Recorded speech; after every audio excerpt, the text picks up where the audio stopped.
This is Robin. Robin, this is Scott. Were you getting antsy? Scott, how are you, darling? No, I just have a whole construction crew outside holding until after this. What? All right, so just real quickly, I know Kate went over this, how you do it, but basically, do your best to answer in complete sentences. If I say, where you from? Don't say Maryland. Say, I'm from Maryland. Okay. And, the more you talk, the better. And I've gone over your application, so that shouldn't be too hard for you. And, we're looking for good stories. We don't want people to say, I'm competitive.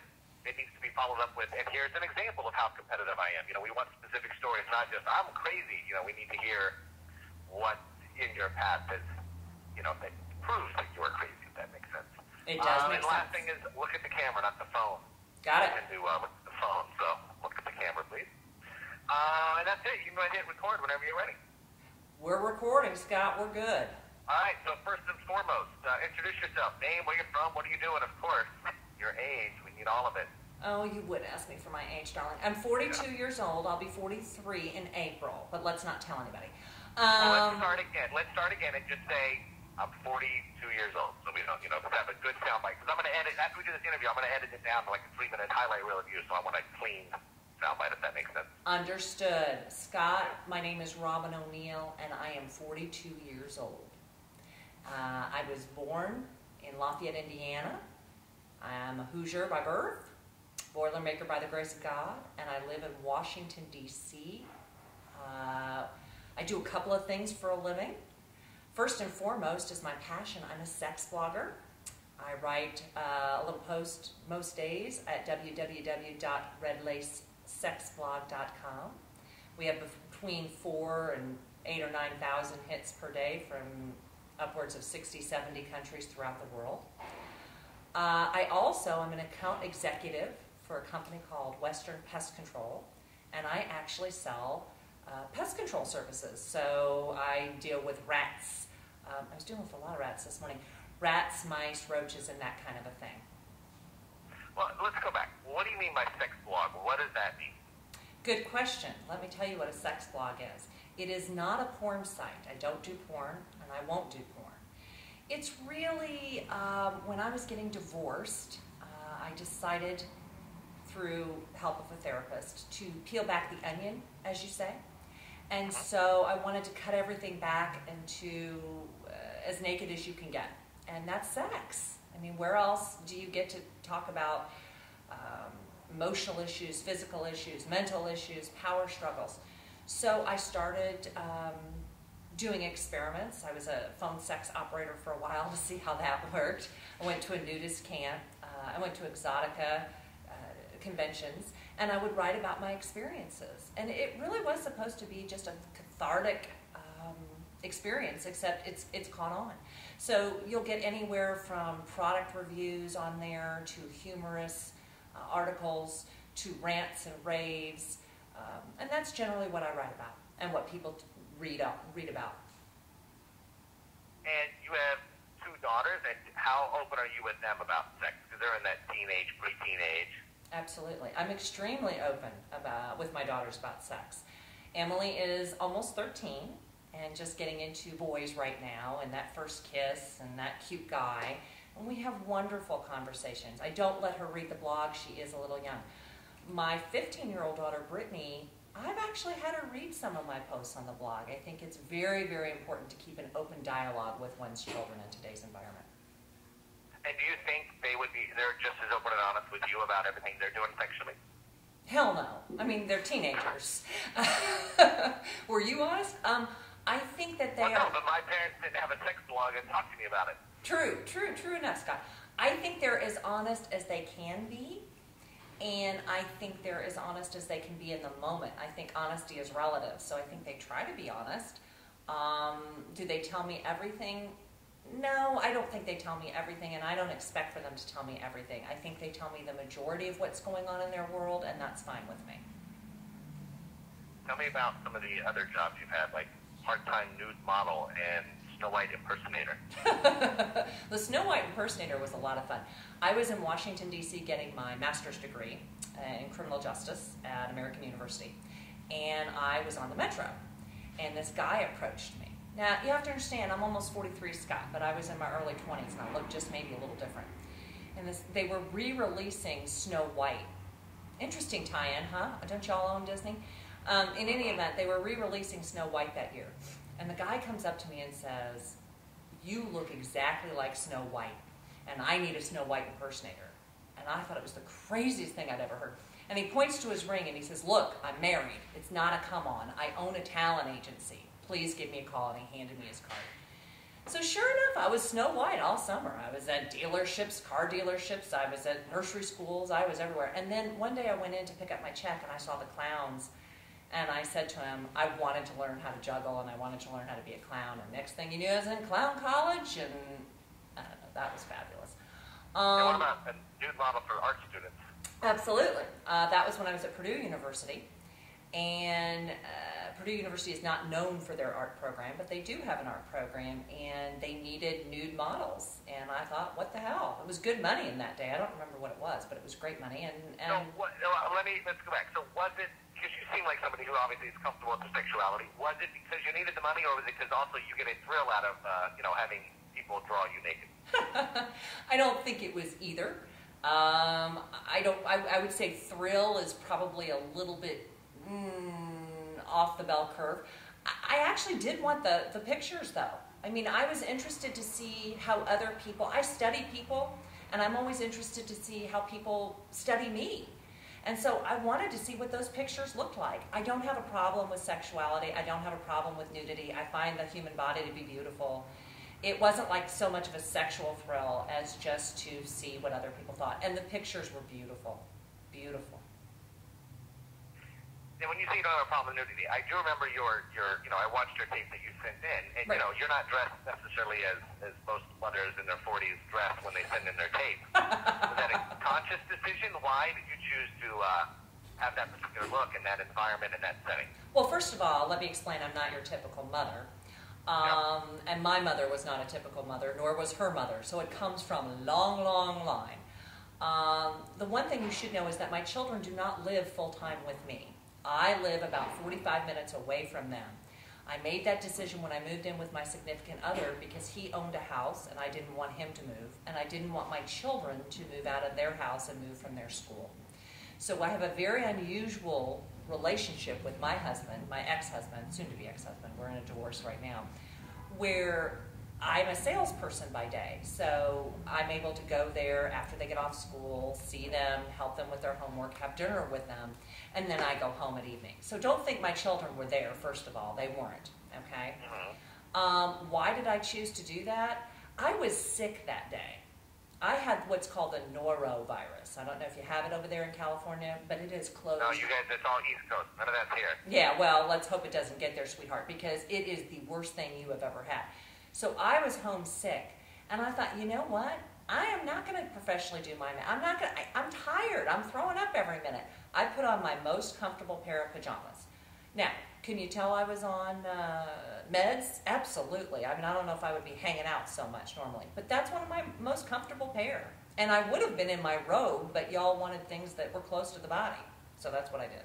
Well, we wanted to give it no offense, but we have people that are, I need to be able to tell what you're going to look like, because if you get on the show 24/7 for 11 weeks, we're going to see you, so we need to just roughly have an idea of what you look like. So sure. What we don't want is someone standing out in the snow with a big jacket on, and we're like, your body type. But also on the flip side, your pajamas showed a lot of cleavage, and right. The camera zoomed in on that, and I had to imagine that was a conscious decision on your part. It was not. What do you mean it was not? It was not, and let me tell you why it was not. First of all, it was a conscious decision to wear those pajamas because they were my most comfortable pajamas. Did I know how much cleavage was being shot? No, I didn't. I had a 31-year-old kid taking that picture, and that's what he did because he's a 31-year-old male. And by the time we got it all done, I didn't have time to get you another tape. Now, do I normally dress like that? You'll see me today. Honey, I'm in an Escada gray business suit. So, I mean, is there a ton of cleavage showing? No. Do I normally have a ton of cleavage showing? No. I have 36 triple D breasts, Scott. I don't need to show them off at every turn, okay? All right. So, Does this bother you that I'm pointing this out? Well, yes and no. I mean, maybe what's bothering me is not so much you bringing it up, but what's bothering me is that I didn't have time to re-edit it. Because I saw what you're saying, but I didn't have time to do it. You know, you needed it in. So what you're hearing is frustration, but not at you bringing up. It's like saying, yeah, Scott, you know what? I would have really not liked to have had that in there either, sweetie. That much. Okay. That much. All right. It's my job to just, Yeah. peel back the layers. As you said, you're an onion, so I got to figure out what's all in there. Yeah, I would have liked to have shown a little. But I think disheartened was the word when I saw the final cut. Absolutely. Well, I will say this. It got you an interview for whatever reason. Whether it's like, look at this 40-year-old who, is not afraid to use her sex appeal and, chooses to do her video in front of a fireplace with a glass of wine. Yeah. Or, not most 42-year-old women do that. Usually they're, standing or sitting behind a desk or something like that. So it got our attention.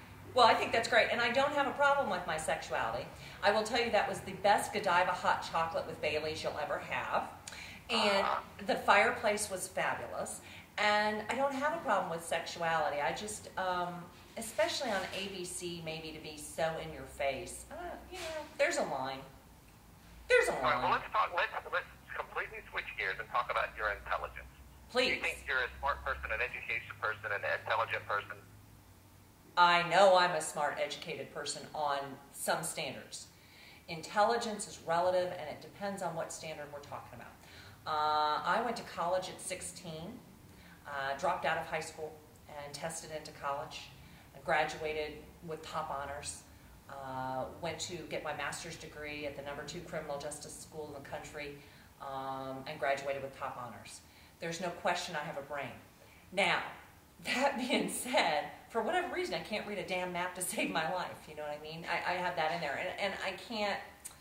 Intelligent people shouldn't make the same mistakes over and over and over again. And I seem to do that. And I can make social gaffes. So I guess, what type of intelligence, I know. I mean, not everyone even looks at it that in depth. Yeah. Usually it's like, yes, I have a degree, or... no, I dropped out. You're looking at it more. And that's why we leave the question somewhat vague. Yeah. A lot of, I say, we already asked about your education, and then we say intelligence, and people sometimes can't decipher between both of those. Oh, there's so many types of Let me see what else he did. I've highlighted a bunch of stuff. Have I got the wallflower position yet? On your list. I know. Seeing here what I got here. Tell me about... why do you say you're open-minded to a fault? What is that? How can that be? Oh, I am open-minded to a fault. I don't believe in ethics. Honestly, I don't believe in it. I think the word ethics is overplayed, overused, thrown around by people who want to justify their actions. When people talk to me about ethics, they're usually at one end of the bell curve. They're usually the ultra-right or the ultra-left. And I just don't buy it. I think ethics are situational. What is acceptable in one situation is not necessarily acceptable in another. I think that they're cultural. I know that they're cultural. I mean, what we may not find acceptable here would be perfectly acceptable maybe in Italy or South America or Iran. But people find that ridiculous. So if somebody says to me, well, can you believe her? She lied, da-da-da-da. And I say, yeah, you know what? I don't know her. I don't know the situation. I know I extend a lot of grace to people, and people extend a lot of grace to me because they know me and they know where I'm at. Maybe it was ethical. Maybe it just wasn't your ethics.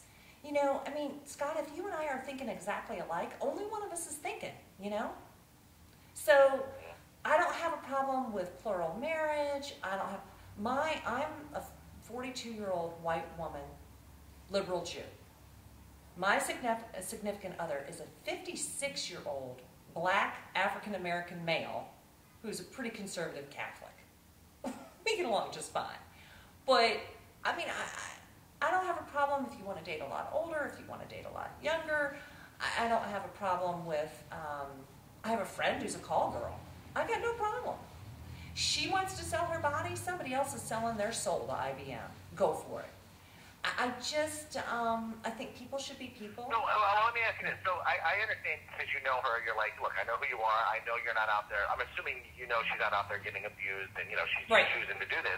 Right. So do you think, in your opinion, prostitution should be legal across the board? I absolutely think it should be legal. I would legalize prostitution tomorrow.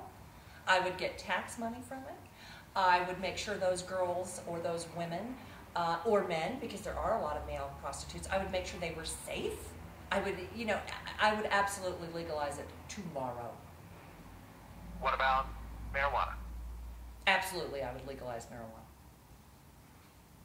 I would legalize marijuana tomorrow, and I would take the taxes from that as well.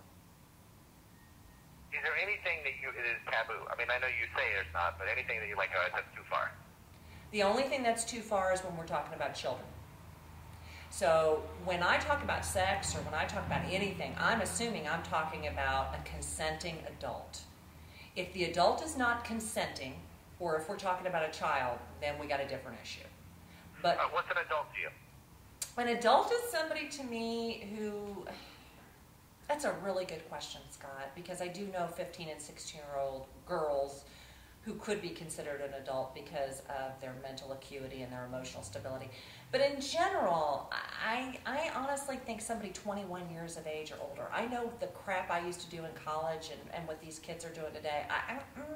When you get out on your own and you support yourself and you have a little understanding of the world and you make your own decisions and mommy and daddy aren't paying the bills, that's an adult. That's an adult. Yeah, but don't you think all the crap you did in college is what makes you who you are today? And don't you think young people have to go through that? I absolutely do. I just think that that everybody has to go through stuff. Oh my God, I'm still going through stuff. I'm assuming you are too, because if we weren't, we wouldn't be constantly changing. And you know, I hate people. You know, on the questionnaire you asked about things you hate. One of the things I hate are people who hate change. You know, people tell you I love change, and what they really want is for you to change it back the way it was before you changed it. Okay? I mean, everything is going to change. So, yeah, people have to go through things, but they're going to make their own mistakes, and we all have to pay for our mistakes. But I also don't want, like, when my daughter Brittany goes to college in a couple of years, I don't need some 60-year-old guy coming in and taking advantage of that. You know? She's going to make mistakes, but she's not going to really know what she's doing until after 21. Should he be held legally liable for what he does? I mean, if he forces himself on her, sure. But I guess for legality part, after 16 or 18, whatever the state says. But when you ask me for my own personal opinion, I don't personally think people are adults until they've lived a little bit. Well, let's go into what kinds of, what am I going to say? When was the last time you got really upset with somebody? And what happened? Oh my God, I got upset with somebody this morning. I have worked my ass off to get this major account here. I mean, it's worth a lot of money. And it's a friend of a friend. So for me, it's not just business, it's personal. And the company was saying to me, well, we don't do things this way. And I said, well, we're going to do things this way this time because it's my name on the line. I sold the account. And I promised certain things, and you're not going to make a liar out of me. And I wasn't going to sit back because it's my name. It's my name. All right. Now, why are you trying out for this show? Oh. Why do you want to go on this show? Well, I need $250,000, number one. I'll take the $250 all day long. Then I could actually do what I want to do, which is go write a book and have some experiences and do some things I'd like to do, which money is preventing. I think the main reason, though, there's two. Number one, I write a sex blog, and I'd love to get some exposure for that, and being on there would give me that exposure. And number two, the competition thing is big for me. I wasn't really allowed to compete when I was a kid. My parents were these liberal New York Jews, but they kept a real security blanket around us at all times. I didn't play sports or whatever. This is my time. And I think it's important, whether you're liberal or whether you're conservative, whatever you are, I think it's important for your children to see that it's okay to be competitive. It's okay to strive. It's okay to go for your goals and your dreams. I think it's important for my girls to see mom doing something new.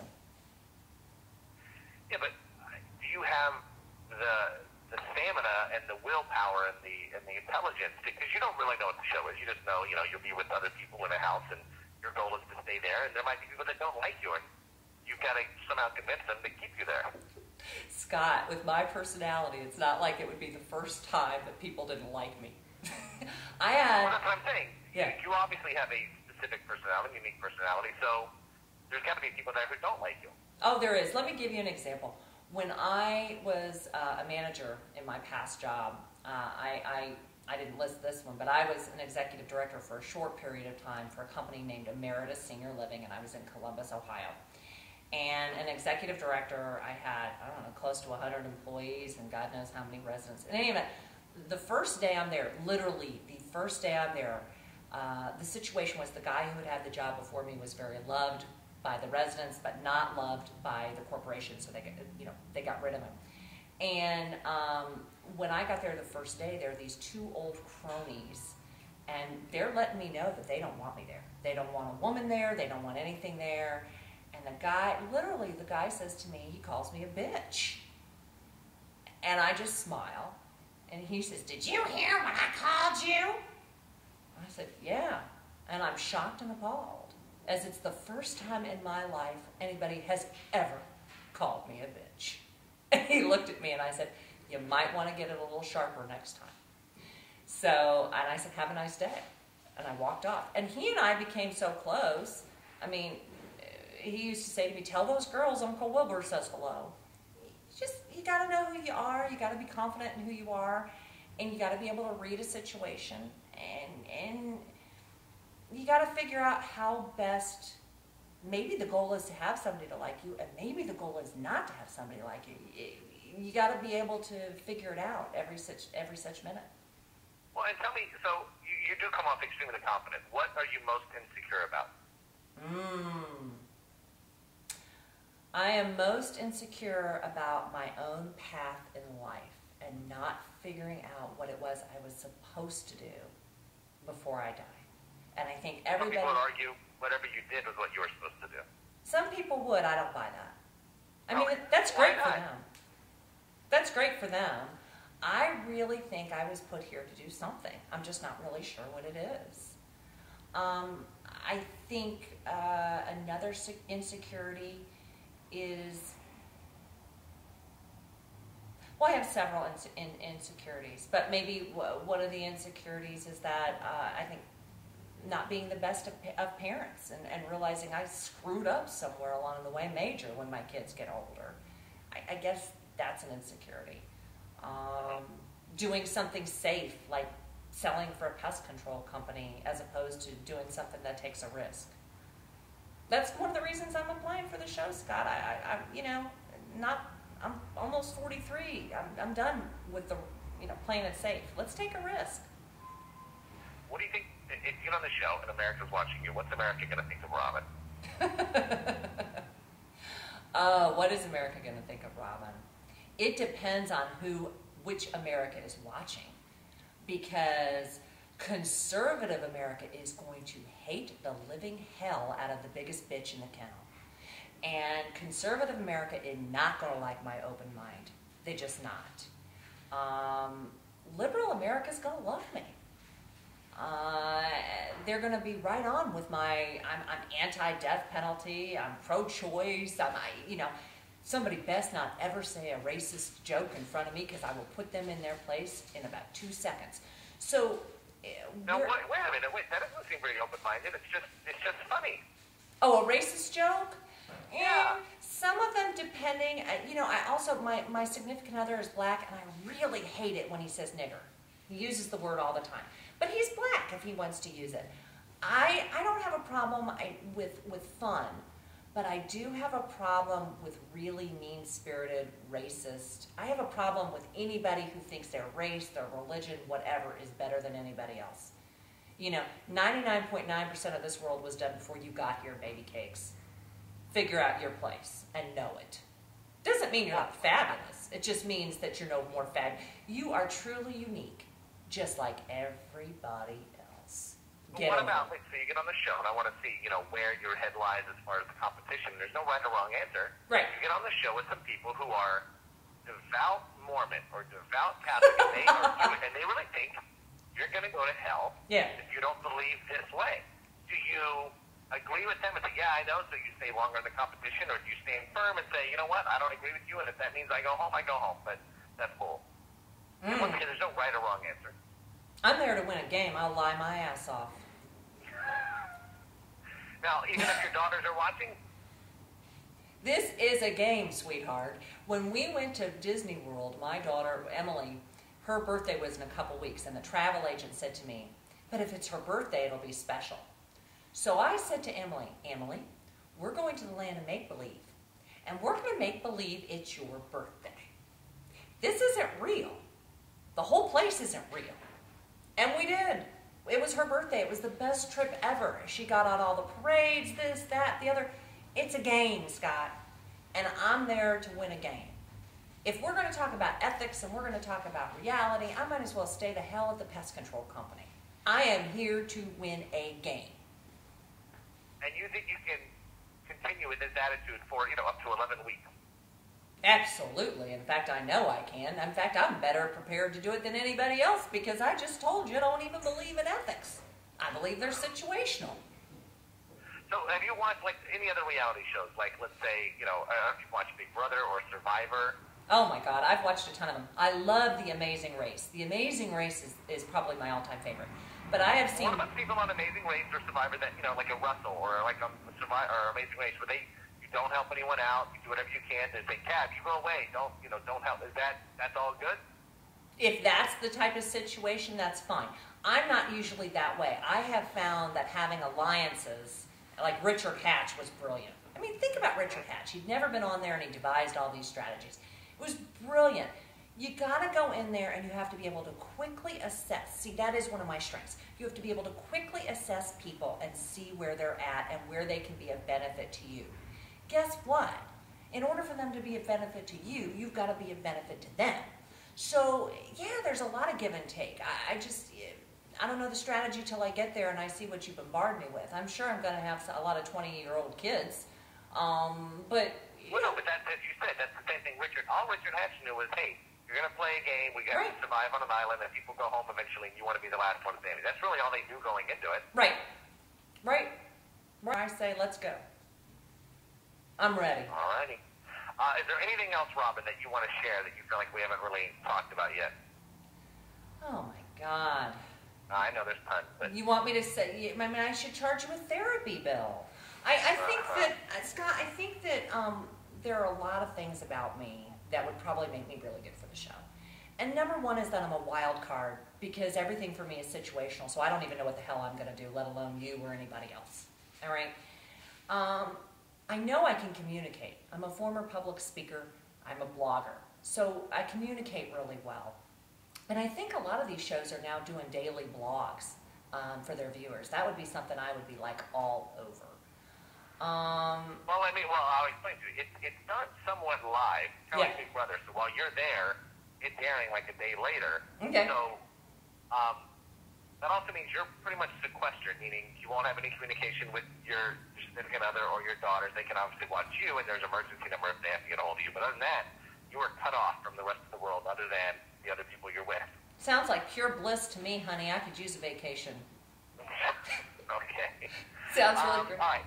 So last thing, you're going to just introduce yourself again, but now we've talked a little bit, and just, name, age, where you're from, and who are you? But Scott, can I ask you a question? Ask away. How many more of these cuts are there? Like if you call me and say, hey, you didn't make it. Well, no, there's lots. I'll tell you briefly. Well, let's finish this, and then I'll tell you all. Okay, and you wanted me to tell you my name and my age? Yeah, just once again, introduce yourself again, and your last, plea at why you should be picked. My last plea, it makes it sound so desperate. Scott, my name is Robin Oniell. I'm 42 years age, young. Born in Indiana, living in Washington, D.C., and you absolutely have to have me on this show because people relate to me. I'm a wild card because I will make it through to the end. There you go. Good enough. Say goodbye. Bye. All right, now you can stop on the tape and I'll answer all your questions. Okay. Thanks.